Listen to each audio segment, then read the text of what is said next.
Hello and welcome to Homeless in Las Vegas as part of the Las Vegas Book Festival's virtual event.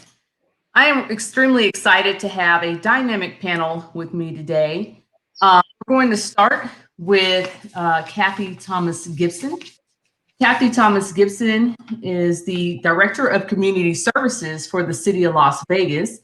She has more than 20 years of experience implementing federal grant programs, including Community Development Block Grant, housing opportunities for persons with AIDS, welfare to work, and other special programs. Kathi has been leading the City of Las Vegas's effort to address homelessness through affordable housing development, education, youth services, and neighborhood revitalization. Kathi has worked both for nonprofit sector to enhance meaningful change in service delivery systems so that programs are efficient and effective. Thank you, Kathi Thomas, for being with us today. Thank you. Thanks for having me. We also have Matthew O'Brien, an author, journalist, and teacher. Matthew O'Brien splits his time between Las Vegas and San Salvador. His first book, Beneath the Neon, Life and Death in the Tunnels of Las Vegas, chronicles his adventures in Las Vegas's underground flood channels. His second book, My Week at the Blue Angel and Other Stories from Storm Drains, Strip Clubs, and Trailer Parks of Las Vegas, is a creative nonfiction collection set in off-the-beat path Vegas. He world lit at Escuela Americana in San Salvador and is the founder of Shine a Light, a Freedom House sober living program that provides housing, counseling, and other services to the people living in the drains of the city. Welcome, Matthew. Muchas gracias, Lisa. Buenos días a todos. Thank you. And lastly, but certainly not least, is Lacey, who was born in Athens, Greece, as his father was in the military serving overseas. Lewis grew up in Las Vegas and in his younger years was a professional musician until serious substance abuse issues caused an end to that career. Lewis eventually found himself homeless on the streets of Las Vegas until he ended up in rehab. He was subsequently able to receive treatment for his addiction and eventually was offered an opportunity to work for the facility. He was able to go back to school and became the district manager of the facility. Eventually, he left to work for U.S. Vets of Las Vegas for 5 years, working with homeless veterans population. In 2007, Lewis was hired by Help of Southern Nevada. He has worked in several different capacities, including case management, substance abuse support, as the program manager at the Shannon West Homeless Center, and then with the Mobile Crisis Intervention Team. Lewis is now the director of crisis teams and oversees 3 different programs that conduct street outreach, which delivers a multitude of services to our homeless population in Las Vegas. Thank you and welcome, Lewis Lacey. Thank you. It's an honor to be here and I look forward to the discussion. Well, thank you all for being here. So, having lived in Las Vegas for 25 years, people don't really see or think of homeless when they think of Las Vegas. They think of glitter, they think of lights, they think of, wealth and probably overindulgence. But what they don't think of are some of the social issues that we have right here in our home base. I know that many people may not know that Las Vegas typically is up we're definitely in the top 10 for homelessness, but often in the top 5. And that recently we had around 15,000 homeless youth in the Las Vegas area. So I want to start this morning with a question to all of you as panelists. First of all, why don't you tell me about your work and its impact on ending homelessness and or bringing awareness to the homeless issue?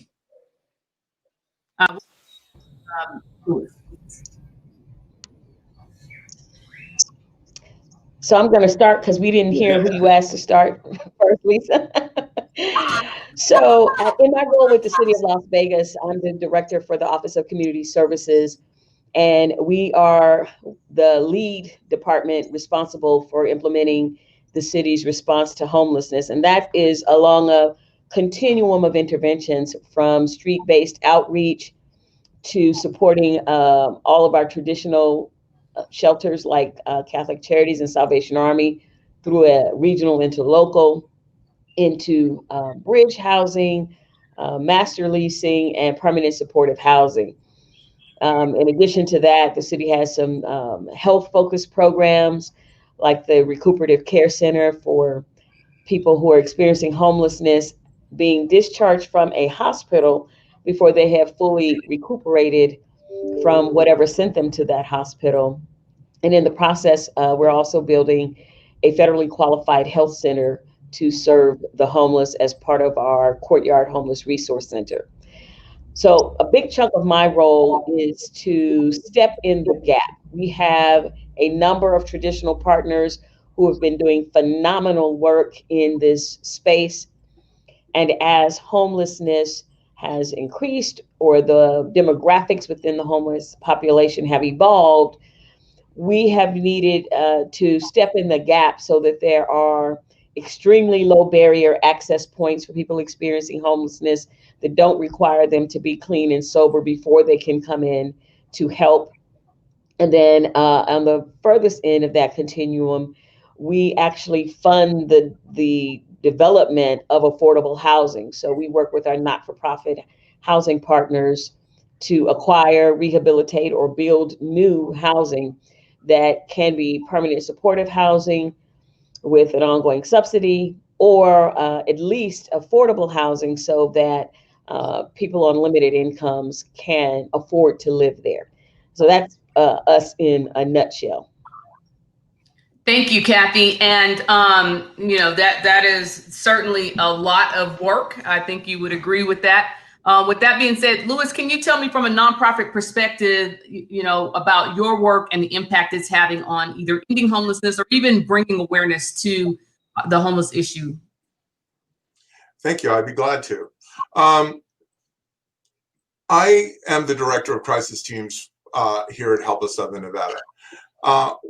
We are providing, we operate, actually it's more than 3. We now have 6 teams that go out into the community, including having 4 members that work on the city's MORE team as part of that collaborative process, out in the street, bringing street-based outreach to clients that are homeless. We literally try to bring all social services to those individuals that are out in the community that are experiencing homelessness. We come with a plethora of services, wraparound services, and we work off of a multi-engagement model, which means that we will continue to come and offer services to our unhoused clients until they choose to accept services, and we will continue to try to figure out how to get them to engage in services. As far as Help Us Southern Nevada goes, Help Us Southern Nevada is the largest nonprofit social service agency in the state of Nevada. We have been around for 50 years, and we currently, right now, are having 600 individuals right around there that woke up in beds provided by Help Us Southern Nevada this morning. So we are fully committed to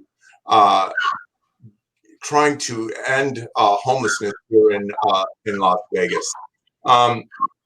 We seem to just, here's the thing. I was homeless for a long time. I was homeless for 3 years. And when I was experiencing homelessness, there was nothing like this available.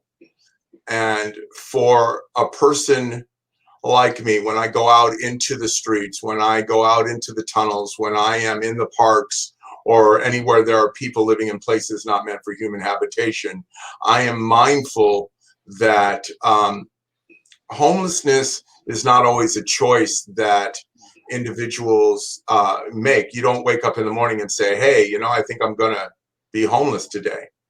But we have so far to go, and we just need to deliver these services to individuals and to really work with this population and work as a community to figure out how can we best end homelessness. And I know I kind of got off track there. I'm kind of passionate about that. So.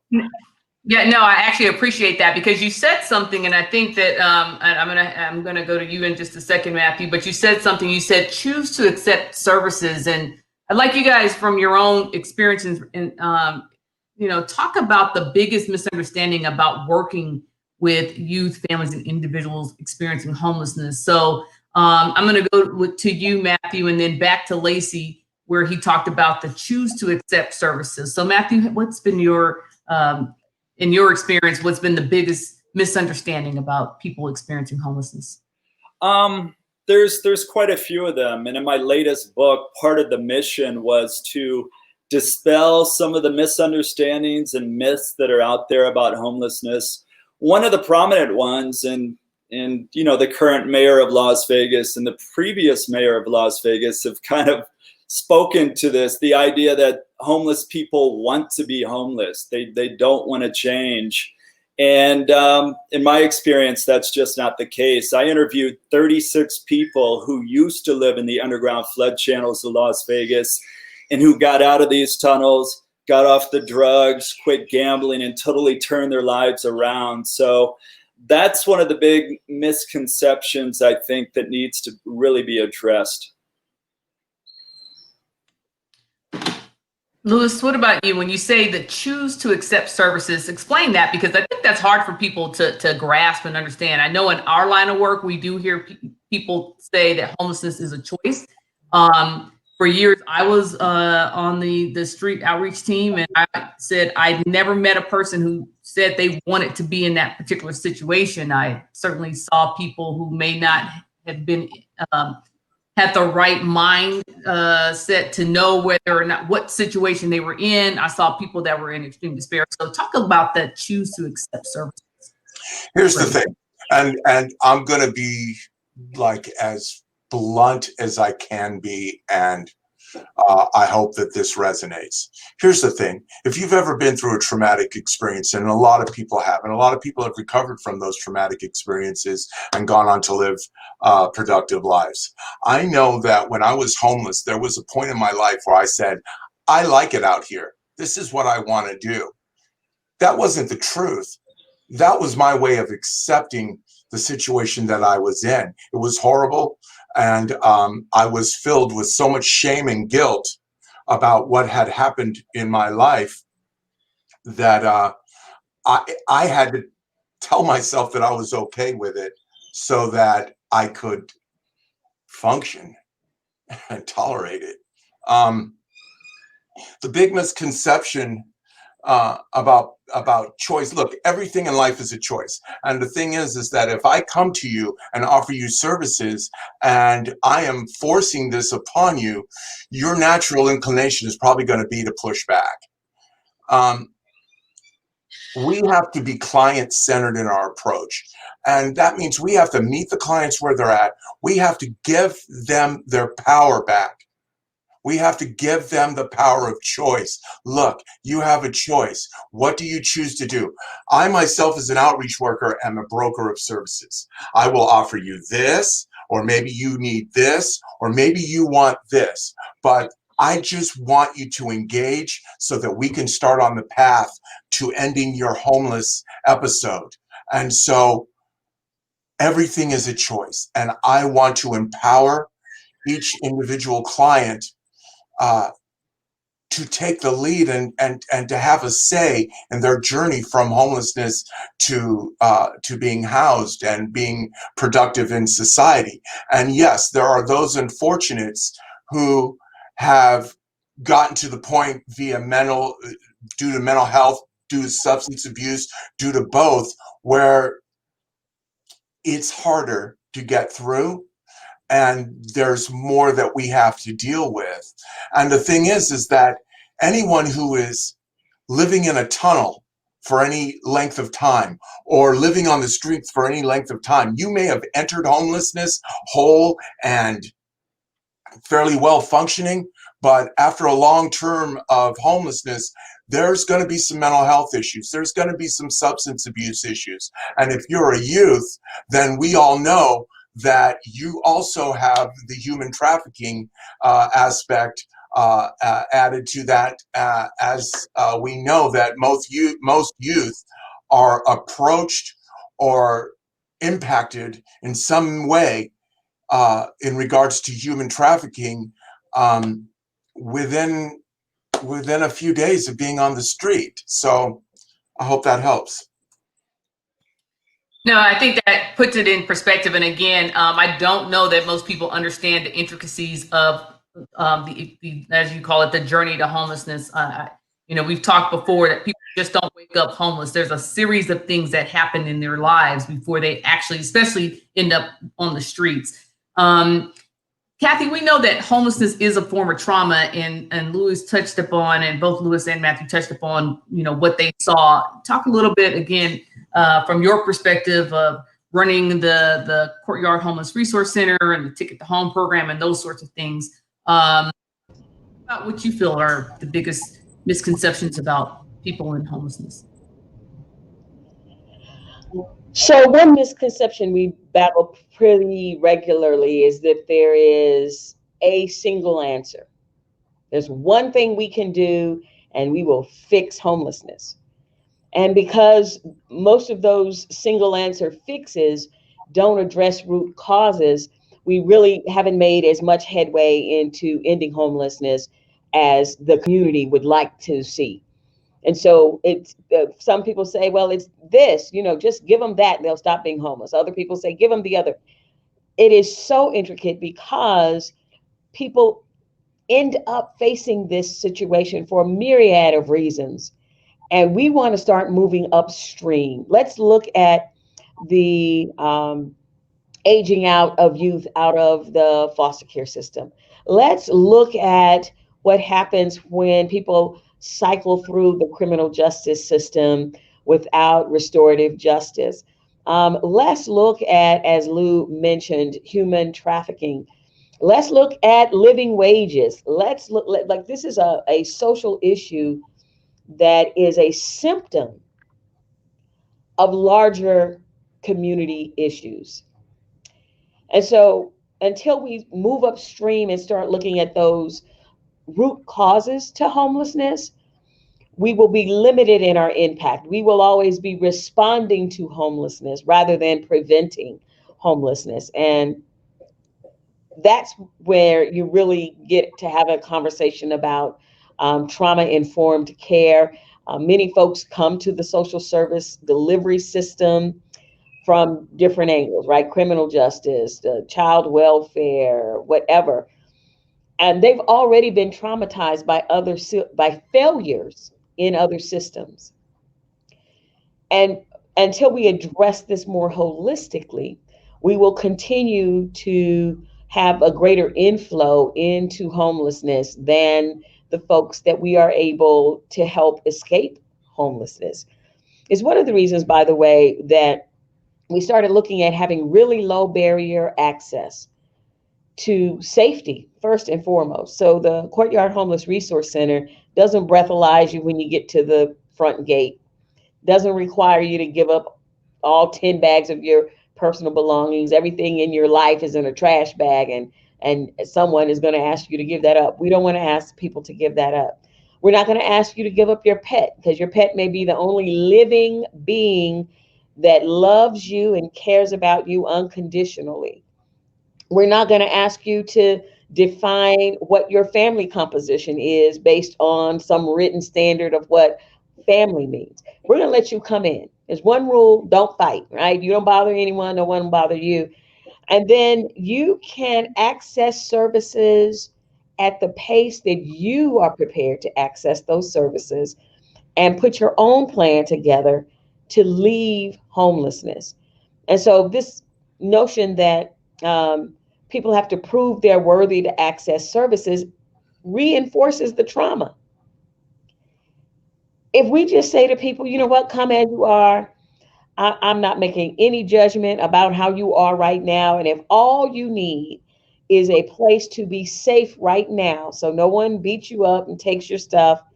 And unfortunately, we have repeated stories of joy killings of homeless people, thrill attacks. People attack homeless people for the thrill of it. And so, where do they go to be safe, not re traumatized long enough so they can think through what are the next steps I can take for myself, my household, so that if I want to be on a different path, I can put a plan together to get on that different path. Thank you, Kathi. And you and I have talked at length about moving upstream and looking at it holistically, and simplified answer to the ending our homelessness situation. But let me ask you, Lewis. I mean, Kathi talked about some of the missed opportunities to end homelessness being these other systems that are also failing. Lack of affordable housing, lack of livable wages, lack of access to mental health and substance abuse treatment. Lack of even with hospitals. I mean, if you don't have insurance, one incident at the hospital can wipe you out. So let me hear your thoughts about those missed opportunities. Kathy's absolutely 100% correct. Let's just talk about healthcare. We know that in the beginning that before the Affordable Care Act, a lot of individuals were receiving their healthcare via the emergency department or not at all. I think that when everyone started to get the Medicaid, it was a bit of a struggle to get individuals to understand or to be educated on how to use Medicaid. I personally encountered a lot of homeless individuals that had a card and still went to the emergency room because they didn't understand everything that came along with the Affordable Care Act. As far as housing, we all know that there are not enough housing units for us to house all the individuals that we could house and case manage and get on that journey back to wholeness. We know that, and it has been proven that if we can get a homeless individual off the street and into permanent supportive housing, that not only do we save the community a lot of money in funds. It's more expensive for a person that is homeless to be on the street than it is to have them into some type of permanent supportive housing, along with a case manager that can help them to return to stable living. We also know that with the struggle with getting documentation for clients, and I know that both with the outreach teams and at the courtyard, this is one of the things that we do, is that we work with our clients to get them their birth certificate, to get them an ID, and more than that is that when a client does get a job, we're able to get them their work clothes or their work boots or their tools or what they need so that they can move forward in a job. As well as with Help of Southern Nevada, we offer the Work Opportunity Readiness Center, which allows us to work with our homeless clients to get them job ready. We also offer life skills classes, and the case managers that are working with our clients that are housed and our outreach workers that are working with clients that are on the street are, we're really diligently working to overcome these barriers. I think that, like, my vision, and I know that this is operating in other locations, is to really have a true multidisciplinary outreach movement where we have all everyone at the table. We have mental health workers, we have medical workers, we have law enforcement, we have outreach workers, we have social workers, and we go to encampments and we stay until we help everyone that we can help at each encampment. And that, I feel, would be one way to really positively affect homelessness in our city, is that we go to these large encampments and we pretty much post up until we resolve the encampment, and everybody that truly wants help, we help them, man. Thank you, Lewis. And when you think about homelessness as a state of being, not a state of mind, but a state of being, I mean, it's a person that doesn't have a home. When we look at the fact that we have approximately 15,000 homeless youth, some of them unaccompanied minors. And for those of you that don't know the term, it means that they are literally taking care of themselves. They're on their own, as opposed to children that are homeless with their families. Let's talk about the difficulties of overcoming these barriers, and save your stories of triumph, because I'm going to ask you that in just a few moments. But I just want to, I don't know that people understand how difficult it is to, once you actually are homeless on the street, once you are beyond sleeping in your car, once you are beyond sleeping on a couch, when you actually hit the street, I don't think that people understand the difficulties. You often hear you could just get up and dust yourself off and pick yourself up by your bootstraps. But I often tell people some folks don't even have boots. So therefore, we're not always starting from a level playing field. And I think that plays into how one overcomes this. So Matthew, maybe in some of I know you said you interviewed around 40 or 50 individuals. What did they tell you about that journey and how difficult it was once they found themselves there to kind of get out of that cycle? Well, the tunnel population is pretty unique because they live in the underground flood channels, these big concrete tunnels that go underneath the city. And as you all know, I think you had a long stretch recently with no rain whatsoever. So these tunnels are dry for most of the year, and it's cooler down in there. You have privacy if you want to have sex or do drugs or whatever the case may be. So these people already have a ceiling, 2 walls, and a floor, and they just kind of furnish their apartments, so to speak. So a lot of them don't really feel that homeless down there. And that's part of the challenge of kind of not convincing them, as Lacey was saying, but kind of, letting them know that there is an opportunity to get out if they want to get out, because they get comfortable down there. They feel it's their home, and there is this sense of fear. If I were to try this program and leave this home that I have set up and it doesn't work out, what do I do at this point? Someone else is going to claim this camp, or it's going to wash away in a big flood.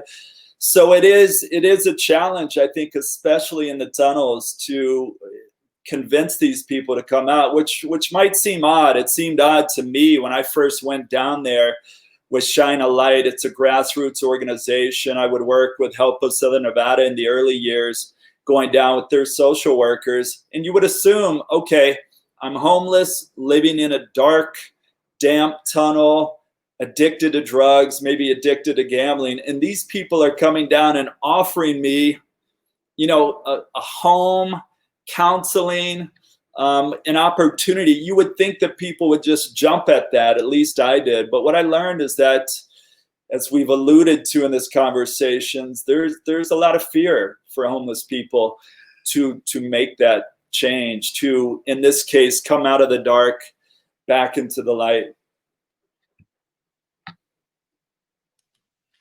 Thank you, Matthew. Lewis, do you want to add anything to that? Matthew and I have had a lot of adventures in the tunnels together, and we both learned a lot. And I just wanted to add to what Matthew said, is that sometimes when you're used to failing, or you're used to your situation, and you don't want to get your hopes up, because Kathi also alluded to this, and it was definitely the truth, is that if you've had multiple failed experiences within the homeless system, then you don't want to risk another failure, because I mean, you go from abject hopelessness. I am down here in this tunnel. This is my lot. I'm going to stay down here, and I have this place that's safe, and I don't want to give all that up only to fail again. I don't want to hope again only to have that crush. And I mean, that's horrible, man. And we think that, like we said earlier in the conversation, that homeless people choose to be homeless, and that no. Sometimes it's best to live with the devil that you know than the one that you don't know, or sometimes it's best just not to hope at all. I think it's our job as a community to be there for our homeless clients, to offer them services, and just like Kathi said, at the pace that they want to proceed and the path that they want to proceed, which is basically being client-centered. And that we offer, as a community, client-centered services, and we want to wrap those services around the client, and we want to be there for them. And when they fail, we do not give up on them, because failure is part of the process. We just keep moving, and we keep working with the clients and assure them that we are here for them. And remember, we have to do what we say and say what we do. And that is the most important for a client. They are paying attention, and game recognizes game always. So if you're not 100% authentic in your relationship with them, they know that. I certainly did when people tried to offer me. Thank you, Lewis. And we see that in children that live in areas where they have a lot of violence and gangs and stuff like that. When they lose their hopelessness, not only does that lead to more involvement in riskier behavior, but they also are accepting of whatever happens to them that's negative, because they feel like they don't deserve anything differently. And I hear what you're saying when you talk about hopelessness. Again, we've talked about the impact of trauma. Kathi, sometimes people say, well, where are their families? And I know you have the ticket program that is a family reunification program. Can you talk a little bit about sometimes where are the families of these individuals? Indeed. So again, all over the map. What I always encourage people to remember is that there's not just one homeless story. There are thousands of homeless stories. So some folks end up homeless because they were in the foster care system and they never got adopted. Some young folks actually got put out of their homes when they went in and announced they were pregnant or gay or something else that their family did not consider. Some of the folks end up disconnected from their family members because the family itself was dysfunctional, dealing with unresolved issues around substance use or mental health. And oftentimes that then leads to a pattern where that's how you learn to cope, is by misusing the substances. And it could be prescription or alcohol or illicit drugs. Some folks we've seen were in a long-term committed relationship. The breadwinner in the relationship dies or something happens, and it starts a downward spiral from there. There are just many stories. We do have families who have been actively looking for their family members. And if that's the case, we will help the person experiencing homelessness to reunify with that family member. And they have to work with a case manager. Case manager is going to contact that family member, first of all, to assure they actually exist and that they actually have a place for the homeless individual to return, because we don't want to send you from homelessness in the streets here to the streets of some other city. We actually want to send you to a place that you can live. And that household there has to agree that they are able to receive you and support you as you work your plan. And then we will buy a ticket to that location, and case manager follows up to be sure you actually got to that location, so that reunifying people with their family is a really meaningful way to start healing trauma, by the way. But also, nobody loves you like your family. If they love you, they love you. And Lou mentioned the guilt and shame that people experiencing homelessness are wrestling with. There's a lot of that that prevents folks from asking for help and accepting it when it's offered.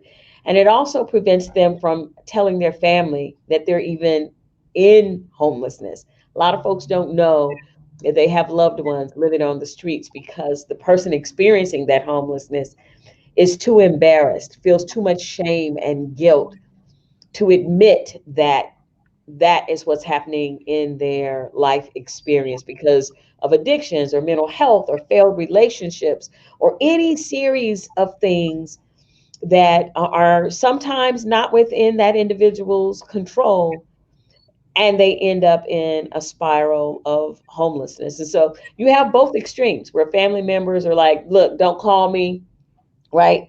Those people have burned bridges. They robbed and mistreated those relationships, stolen money and time, and the emotional abuse, particularly when substance abuse and mental health are involved, and families don't have the tools to help them navigate that or to get help to deal with it before it results in homelessness. There's a lot of repairing that has to happen to people's spirits, to their soul. And oftentimes they're coming from families that are experiencing that same distress. And so there are no easy answers. And we want to partner up with folks and work with them to seek out those answers. But there are as many answers as there are people experiencing homelessness, and no families are exactly alike. Some are welcoming, and some are still rejecting the individual that is living on the streets. Thank you for that. And we've spent the last almost 40 minutes kind of talking about and putting a context to what it means to be homeless in Las Vegas. I want to kind of turn now and talk about some of the positives that come out. Talk about some of the triumph stories, because I know just from the work and from working with you guys that there are lots of people that are able to make it, that are able to accept the help, and that are able to do wonderful things. Again, we always talk about every homeless person has a story. And just because you see them in that moment when they're at the lowest point that in their life doesn't mean that they weren't accomplished before, and doesn't mean that they won't be accomplished after. We always try to tell people, don't let that define you. And again, easier said than done. But as a person who oftentimes spoke to individuals that felt like they were at the lowest point and didn't see a path forward, I know that just being that lending an ear and saying you are better than that. You are destined for greatness. This is just a moment in time, and trying to have those encouraging words. So let's talk about the individuals that have received help and that are doing great things. Lewis, obviously you are a person who, and thank you for sharing your story, because often that's a very private moment that had happened to you, and so oftentimes people want to kind of close that door and they don't want to talk about it. So I thank you for even being willing to share that. But let's talk about some of the individuals and families that you guys have helped. Well, I can tell you that in the beginning, when I was conducting outreach in the streets, and I don't as much anymore due to my current position, but I ran into a gentleman named Ron, who was the mayor of the encampment in which we were engaging. Ron was a veteran that had assisted during the 9/11 crisis, and subsequently was the crew chief for a helicopter squadron in the U.S. Army. He had become homeless. He had a non-traditional family, which included his longtime girlfriend and 2 youth that they had somewhat adopted, who had escaped some trafficking. We were able to assist them, and it took us 2 years to work with Ron and his family. Eventually, with the assistance of the VA and him being able to make it through the VASH housing process, he became housed. his girlfriend got a job, and so did the two boys. One sad thing happened is that his girlfriend was struck and killed by a vehicle on her way home from work. And once again, Ron, it destroyed him, and he became homeless again. So we had to re-engage and pretty much start all over. And so we found him back out in the street, and he was able to contact us, and there was a lot going on. So we connected him to services, both for mental health, and connected him back with the VA, and were able to get him to a point where he was housed again. In the process, though, we did lose contact with the two youth, but later found out that one of them went to live with his his mother, and the other one went to Texas for a job. So that was awesome. And at last, I heard from Ron, which was about 2 years ago. He is successfully housed again in a VA housing program. He is working, and he's back on his feet. And that just goes to show sometimes it's a long road to get somebody from homelessness to housing, but then something can happen in that journey, and then we have to go back and kind of continue to work with the client. But fortunately for us, Ron is permanently, stably housed. Oh, thank you so much for sharing that. And, God bless Ron and his journey. I think that, and I appreciate you talking about the fact that sometimes people make it a certain distance, and then something else happens, and it creates that, because we see that oftentimes with people that are recovering, and even people that, have experience trauma or have mental health issues or things of that nature, that sometimes, just like in life, we experience that. It's so funny that we always hold these other folks to a higher standard than we would even hold ourselves, because we experience those same things and we don't think anything of it, but obviously this is quite sometimes a challenging. Kathi, I know that you've had everything from expecting mothers to families with young children and that are senior citizens. So I don't know if you can pick a story per se, but share some of the triumphs. I really do think it's important, as we set the context, that we always say, but we do. Here's the reason why we do the work, right? We want people that are listening to understand why we do the work, because each one of you are saving lives. And that's the reason that we're here. So. Yeah, a couple of years ago, we started an initiative called Hired, Housed, and Healthy. And that was based on some focus groups we were doing with homeless adults. And many of them said, if you help me get a job, I can figure the rest out for myself. And we're going to take them at their word, right? And so we started Hired, Housed, and Healthy. And we also recognized that we had to commit to being a second chance employer, that the city had to be as committed as we were asking the private sector employers to be when we were saying, come house our folks. And we were doing hiring events at the courtyard. There are a lot of success stories. I'll share one in particular, because it also demonstrates the collaboration. When you asked about myths earlier, there's a myth that on the ground level, we aren't working together to address homelessness. And that's not true. There is quite a bit of collaboration at the boots on the ground level. There was a homeless male who was staying at Catholic Charities, but he's a single dad. And he was trying to get his kids back. And Catholic Charities is set up for single adult males. And they said, we might not be able to help you long term, but let's go over here to the courtyard. So his case manager at Catholic Charities walked him literally across the street to the courtyard and connected him with one of the navigators at the courtyard.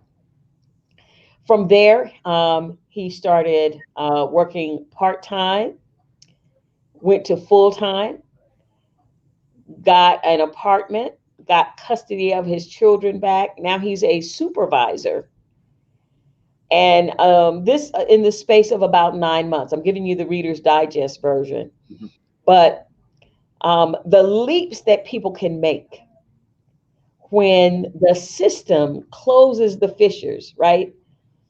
And says, you know what, we don't do this in our program, but we're gonna do what we call the warm handoff so that you can work with this program. And then that program does the warm handoff to the next program at the pace that that individual wants to travel. And in this particular case, this gentleman got hired, housed, and healthy in the space of 9 months. He now has custody of all of his children. He has been promoted twice in this time period. He is such an important part of the work that gets done. And now he's helping his sister's family. So in an extended family scenario where during COVID, some of his siblings got their hours cut or they got laid off, and he didn't. He's now earning a wage at a level that allows him not only to take care of himself and his 4 children, but to help one of his siblings and her children. And this is so important because when we started the Hired, Housed, and Healthy, we committed to paying living wages. So people start off, depending on the job, at between $16 and $18 an hour, because that's what it takes to afford a 2-bedroom apartment in Las Vegas. And we wanted to lead the way so that as we're working with the private sector, they recognize that folks have lots to contribute and they have unique opportunities where they have a lot turnover and a lot of jobs, even now as we speak, that people who want to work will fill those jobs and they'll work hard. But they deserve to be paid a living wage so that they can take care of themselves and their families. So just one example of something that happened seemingly quickly, but really it was because the community partners came together in a way that made sense for this particular person who is now formerly homeless, gainfully employed, making a living wage, paying his own way, and helping somebody else in his family stay stabilized during this COVID era. And that's what happens when we collaborate in a way that, as Lou said, is client-centered. Thank you for sharing that story, Kathi. And I agree that one of the biggest myths is that that the community partners and the local jurisdictions don't always work together. But I know that there are dozens and dozens of individuals that plug in to that whole continuum of care, and that there is very much a collaboration with the singular mission of helping individuals overcome their homeless issue. Matthew, I want to talk to you. I know you, again, interviewed a lot of folks, so I don't know if you have a triumph story that you want to share, and then also tell us what motivated you to write your book. I understand you have another book coming out, so just talk to us a little bit about that. Yeah, I'll start with the triumph story. It's kind of related to the book as well. For my latest book, Dark Days, Bright Nights, I interviewed 36 people who made it out of the tunnels and turned around their lives. So as you can imagine, there's quite a few triumphant stories, incredible stories. But even among those incredible stories, one that stood out to a certain extent is a couple named Rick and Cindy. Lacey may remember this couple that lived in a tunnel kind of in the general area of Trop and Eastern. They had been on the streets off and on for several years. One of my missions with Shine a Light was to raise awareness related to homelessness and people living in the underground flood channels of Vegas. So I would work with media occasionally. And actually, the Dr. Phil show had reached out to me at some point, interested in a story in the tunnels. And I told him about Rick and Cindy. Cindy has several daughters that she had lost custody of because of her drug use and homelessness. So I end up taking the Dr. Phil film crew down into the tunnels to interview Rick and Cindy, to hear a little bit about their life. And then actually Dr. Phil had Rick and Cindy come in studio with Cindy's daughters and she faced them one-on-one, just about, her lack of presence in their life, all the struggles these young ladies had gone through, and the different situations they ended up in, not having their mom with them. But at the end of the Dr. Phil show, he offered Rick and Cindy housing at Origins on South Padre Island in Texas. They accepted it. They stayed in the program for 2 or 3 years, got clean. She worked on a relationship with her children, and they ended up working as recovery advocates for a year or two at Origins, and they moved recently to Austin, Texas, where they have jobs in social work. So it's just one of the many kind of, very interesting stories from the book. It's unique. I've worked with a lot of so-called liberal media, very socially conscious. And it's Dr. Phil was the one media outlet that actually not only interviewed these people, but offered them a way out of the tunnels. Thank you so much for sharing that. Sounds familiar, and I've watched a little Dr. Phil in my day. I'm like, oh, did I see that? I don't know. That episode sounded very familiar. So in our final minutes together, I know people oftentimes want to know how they can become involved, how they can be part of the solution. They want to make a greater difference. So I'd like to take this time for each of you to kind of share what you feel is the best way for people to plug in. I'm sure they're much like the topic of people experiencing homelessness. There's no one way. So I'm sure but I do believe that you would say that there are ways that are better than other ways. So I'll turn that over. Kathi, maybe you want to lead us in that? Sure. Vote for candidates that care about living wages and affordable housing. Vote for candidates that care about healthcare and strong communities. On the local level, work with those organizations that are doing whole person care. I appreciate the folks who pass out sandwiches on the street, but understand that has not ended homelessness for that individual. So work with organizations like Help of Southern Nevada, I might add, that are working the whole continuum and that are looking at the whole person and really are trying to end homelessness, not manage it, not make themselves feel more comfortable that they did something good, but that are actually trying to do the things that end homelessness.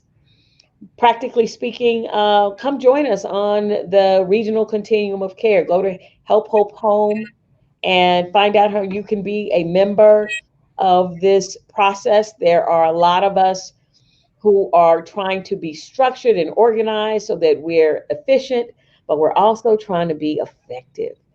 And this is the group, the Continuum of Care is the group that decides how the federal dollars get spent to address homelessness in Southern Nevada. So come join us in that work. Don't stand on the sidelines and tell folks that they are not doing enough. There is plenty of really good work going on. Don't stand on the outside and criticize. Get in the inside and help us with the heavy lifting. Thank you, Kathi. And that was helphopehome.org. So again, that's helphopehome.org. Louis, what are your thoughts? Kathi did a great job explaining a lot of it. And I'm going to take it on, let's do a personal level.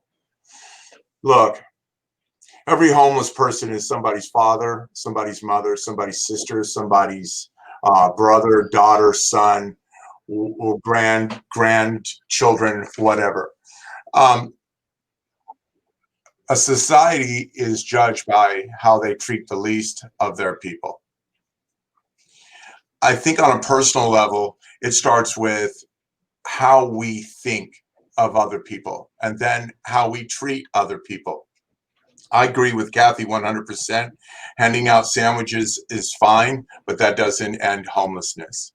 I believe that all of us working together uh, like was said earlier, look, we have two options. We can work in silos or we can work in a continuum. And we have to work as a cohesive community, providing appropriate services and housing to these homeless individuals. That also includes those people that are housing providers, landlords, property owners. That also has to do with law enforcement. That also has to do with how we as social workers view the clients and how we treat them. Man, I can tell you that when I was homeless, the thing that really got me was one day I realized that everyone was walking by me and nobody acknowledged me, and I had become invisible. I literally sat there and came to the point where I was like, I am nothing and I don't matter. I'm invisible. And we need to be able to acknowledge that we have this problem and not just see homeless individuals on the street or as we drive by or as we walk by. And we need to, as a community, we need to do something about this. And I applaud everyone who is putting in the hard work, because this is difficult and hard work. But we can do this. This is not beyond our ability to solve this problem. But we have to, and Kathi, I love you for what you said about voting.